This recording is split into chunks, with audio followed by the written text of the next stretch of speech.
time. I'll just make a couple of comments, ask a couple of questions. Number one, I just wondered, is the mayor or anybody at council taking a pay cut yet this year?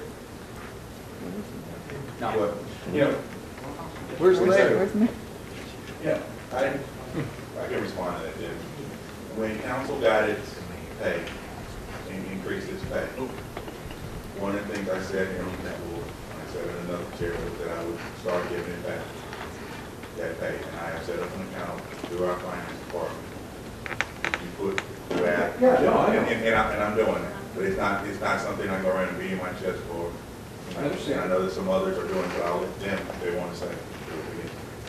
Just a question.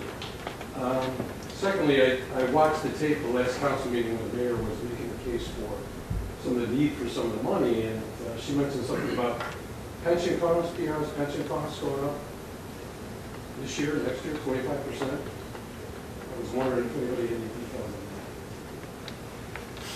Because I'm not aware of that, to be honest with you. PRS going up? I mean, that's what she said in the comments. That's one of the reasons the city needs additional money.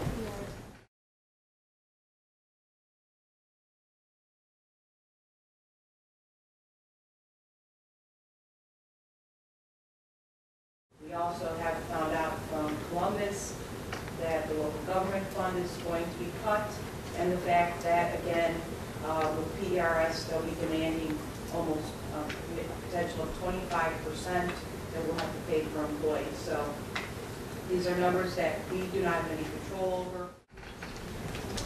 We can check it. Okay. And Ms. Gray, you know, in your question about the 3.85%, somebody's making $10 an hour. This year they're going to make 38.5 cents less. Next year they're going to make $10 an hour. So it's not really a pay cut, it's an accommodation of the extra pay cut. And what council really can do, I'm sure you know this, is pass the salary ordinance or amend your salary ordinance and just cut everybody's pay. It isn't covered by a collective bargaining agreement.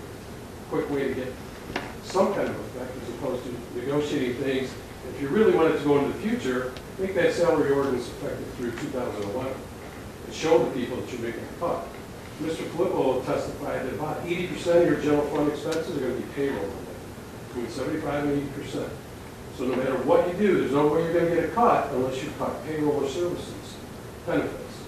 So you're going to have to face that fact sometime. And to reiterate a couple of comments, you don't attract new residents by raising people's taxes. So thank you.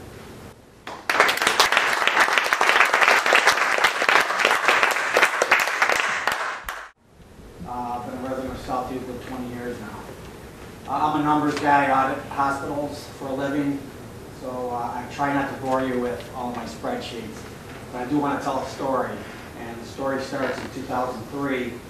And what I did was I went out to the county website and pulled the financials for South Euclid from 2003 through 2008. 2009 was not available. The story is, quite shocking, actually. Mr. Romeo, you mentioned you need more revenue.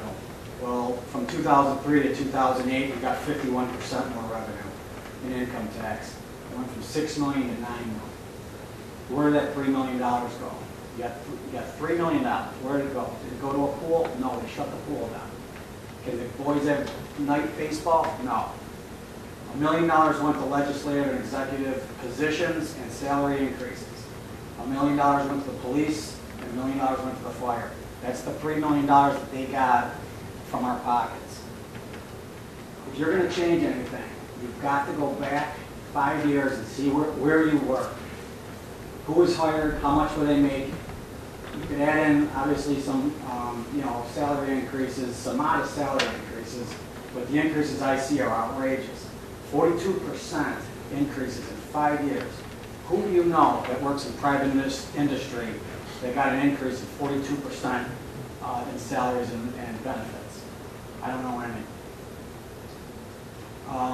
The last thing I want to talk about, and again, I didn't want to get into the numbers, but these are so shocking.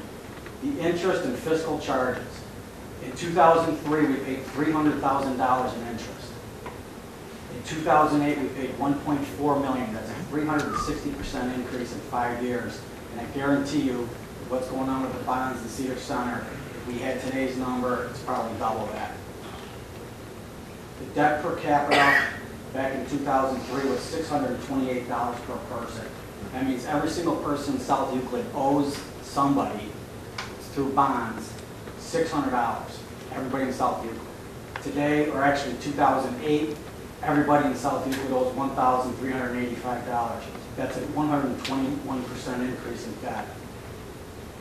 We got to go back to where we were, and I'm not a big, Kosovar fan, but he at least kept things under control. We've been spending through the roof. Our revenues are way up. But our expenditures are more up. Our revenues are up 23%, but our expenditures are up 33%.